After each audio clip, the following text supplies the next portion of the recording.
Buenos días. El nervio que vamos a exponer hoy es el nervio hipogloso. La clasificación tradicional. El nervio hipogloso es considerado un nervio motor, ya que es el que inerva a todos los músculos de la lengua, excepto el palatogloso. Y estos músculos es lo que permiten el movimiento de la lengua. Para empezar a aclarar unas cosas del nervio hipogloso, la palabra hipogloso se refiere a debajo de la lengua, ya que sabemos que al final del trayecto de este nervio se ubica justo debajo de la lengua.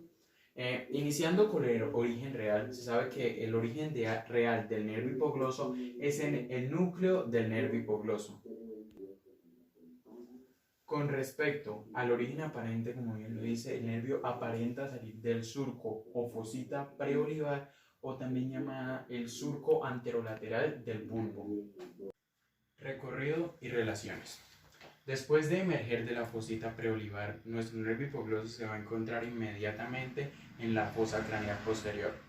En esta fosa craneal posterior es donde el nervio va a abandonar el cráneo por medio del conducto del hipogloso, que sería este de acá, el cual es acompañado por la arteria meningia posterior o una de las ramas de la arteria meningia posterior. Al salir del cráneo, el conducto hipogloso se va a encontrar en la parte anteromedial del espacio retroestíleo, sería este. Esta es la apófisis estiloides y toda la parte anterior sería el espacio retroestíleo.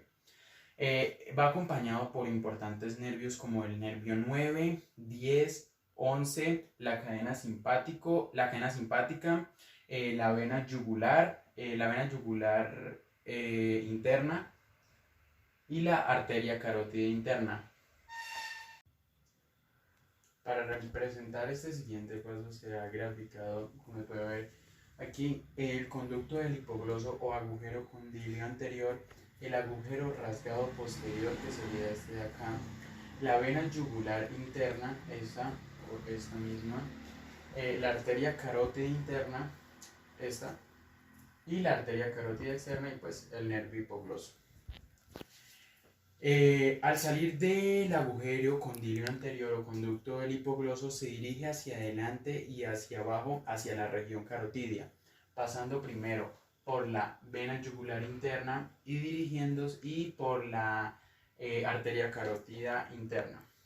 Después sigue su trayecto hacia adelante y hacia abajo pasando lateral a la arteria carótida externa. Se puede decir que el conducto del hipogloso trasciende lateralmente a ambas carótidas. En esta imagen lo vamos a ver un poco mejor. Acá se puede ver la arteria carótida interna, arteria carótida externa. Otra cosa, pasa en la arteria carótida externa, pasa inferiormente a la arteria occipital. Acá se puede ver que esta es la arteria occipital y se ve aquí al nervio hipogloso pasando lateral a ambas carótidas. Después del cruce por medio de la arteria carótida externa, el nervio hipogloso viene siendo parte de un triángulo conocido como triángulo de Farabev, el cual está delimitado por la vena yugular interna, tronco tirolingofaringofacial y superiormente el nervio hipogloso. Solo para recalcar, este triángulo lo que hay en su interior es la arteria carótida externa y sus ramas. Cuando nuestro nervio hipogloso sale de la región carotidia, se dirige y cruza a la región suprayoidea y al aproximarse al asta mayor del yoide se encuentra con dos triángulos importantes. El primero de ellos, el triángulo de Beckler, que sería este de acá, cuyas delimitantes son inferiormente el asta mayor del yoides, superiormente entre el tendón intermedio del digástrico y posteriormente el borde posterior del iogloso. Y el segundo de esos triángulos es el triángulo de Pirogov, cuyas delimitantes son inferiormente el tendón intermedio del digástrico, superiormente el nervio hipogloso y posteriormente el borde posterior del músculo miloioideo. Después de esto, nuestro nervio hipogloso cruza por un espacio muy pequeño que se encuentra entre el músculo miloioideo y el iogloso, que sería el miloioideo y el hiogloso llamado hiato hioglosomiloideo. Después de que nuestro nervio hipogloso cruza el espacio llamado hiato hioglosomiloideo, este cruza ese espacio en compañía del conducto submandibular, que sería este, y el nervio lingual. El nervio hipogloso sigue su trayecto de la arteria lingual y llega hasta la punta de la lengua, donde se ramifica a la altura del borde anterior del hiogloso. Bueno, ahora seguimos con el agujero por donde pasa. Como habíamos mencionado anteriormente, el nervio hipogloso sale del cráneo por medio del agujero del hipogloso, canal del hipogloso o agujero condilio anterior. Seguimos con los ramos. Tenemos primero que todo el nervio del hiogloso y estilogloso. Este nervio sí hace parte del nervio hipogloso, ya que se desprende originalmente del nervio hipogloso y se dirige directamente hacia arriba para inervar al músculo hiogloso, que sería este de acá, y al músculo estilogloso. Bueno, seguimos con los ramos terminales. Estos dos ramos terminales inervan a todos los músculos, tanto intrínsecos como extrínsecos de la lengua, excepto el palatogloso, como pues lo podemos ver en esta imagen. Ok, ahora tenemos el ramo meningio. No sé si se puede ver muy bien acá, pero sería este. El ramo meningio como tal no es un ramo del nervio hipogloso, sino que pasa por el nervio hipogloso. Se puede ver acá que el ramo meningio nace de la dura madre, el ramo meningio es un ramo sensitivo que se encarga de medir la sensibilidad de la dura madre de la fosa craneal posterior, y nace de la fibra de la dura madre, sería de acá, viaja por el nervio hipogloso y después se une a C1 y de ahí llega hasta el asta posterior de la médula espinal, y como sabemos, todo lo que llega hasta el asta posterior de la médula espinal es sensitivo. Bueno, ahora tenemos el ramo descendente para el asa cervical. Cabe recalcar también que este ramo no hace parte como tal del nervio hipogloso, ya que solo cruza por una parte del hipogloso. Tenemos primero el asa cervical, o antiguamente llamada asa del hipogloso, que nace a la altura de la carótida externa y desciende para unirse con los ramos de C2 y C3 para formar el asa, llamada el asa cervical. Después de que nuestro nervio hipogloso sale del conducto del hipogloso, se desprende un ramo de C1 que pasa a viajar dentro del nervio hipogloso.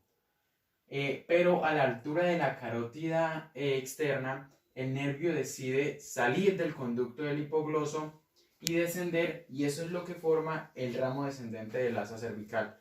Pero cabe decir que no hace parte del ramo del nervio del hipogloso.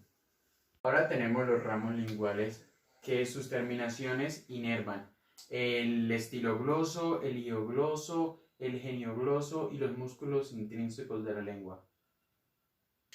Y las terminaciones de estos ramos terminan inervando todos los músculos intrínsecos y extrínsecos de la lengua, excepto el palatogloso, como ya lo había mencionado al principio. Bueno, cabe destacar que el nervio hipogloso va a inervar en la lengua principalmente. Para esto necesita estas fibras eferentes somáticas generales. ¿Por qué son fibras eferentes y no aferentes? Porque la lengua es un músculo estriado esquelético. Al ser un músculo estriado esquelético, nosotros desde el sistema nervioso central vamos a estar controlando por el medio de estas fibras los movimientos de la lengua. O sea, nosotros vamos a enviar potenciales de acción para poder controlar los músculos como tal. Entonces, estas fibras van a inervar precisamente en los músculos intrínsecos de la lengua, los músculos extrínsecos, excepto el palatogloso, porque este lo inerva el nervio vago, también los músculos genioideos, el músculo genioideo de los músculos supraioideos, y también el músculo infraioideo del asa cervical. Bueno, vías de transporte. Entonces se componen por dos trayectos, uno intracraneal y el otro extracraneal. Vamos a empezar hablando del intracraneal. Bueno, el intracraneal. Entonces, lo primero que hay que saber es que van a salir unas fibras radiculares eferentes que van a estar en el núcleo motor del nervio hipogloso. Como lo vemos aquí, aquí se ven las fibras saliendo. Entonces, van a salir por medio de grupos de raíces hacia el surco preolivar. El surco preolivar va a estar ubicado en esta parte, entre la pirámide y el olivo. Aquí van a salir las fibras radiculares. Bueno, este trayecto se va a dividir en 3 segmentos, uno intramedular, otro cisternal y otro canalicular. Entonces, en el segmento intramedular vamos a notar que van a haber axones radiculares que van a salir del núcleo motor del nervio hipogloso y que van a llegar a nivel del surco preolivar. En el segmento cisternal vamos a tener raíces emergentes que van a estar dentro del espacio subaracnoideo y que van a estar en el espacio subaracnoideo y que van a estar entre las arterias vertebrales y la cereberosa posterior e inferior o pica. Bueno, segmento canalicular. El segmento canalicular va a iniciar desde que el nervio hipogloso va a atravesar la dura madre encefálica. Entonces, con esto va a llegar o va a ingresar al canal óseo del hipogloso para así llegar al cuello carotídeo nasofaríngeo que va a estar delimitado por el cóndilo occipital. Lateralmente va a tener a la apófisis y al foramen yugular y superomedialmente va a tener al cuerpo del esfenoides y a la parte basilar del cóndilo occipital. Bueno, vamos a seguir con trayecto extracraneal. Bueno, en el trayecto extracraneal, una vez sale del foramen condilio anterior, se hace extracraneal y se va a acodar con los diferentes o con un grupo de nervios que va a estar, bueno, en estos nervios va a estar incluido el 9, el 10 y el 11. De aquí se va a dividir en 2 segmentos. Obviamente, pues luego de emerger del foramen yugular, se va a dividir en 2 segmentos. Entonces, estos 2 segmentos se van a relacionar con el paquete neurovascular. El paquete neurovascular va a estar formado por la arteria carótida interna, la vena yugular interna y también el nervio vago. Bueno, vamos a hablar de los 2 segmentos que componen el trayecto extracraneal. Bueno, entonces, el primer segmento va a iniciar en el foramen yugular, ¿sí? Va a estar posteriormente a la arteria carótida interna y superiormente al ganglio inferior del nervio vago, ¿sí? Entonces, va a bajar, va a descender y va a haber un ramo comunicante. Este es el ramo comunicante y este es el ramo ventral del nervio espinal C1, ¿sí? Bueno, de aquí van a descender o van a salir unos axones motorizados en el ramo ventral, ¿sí?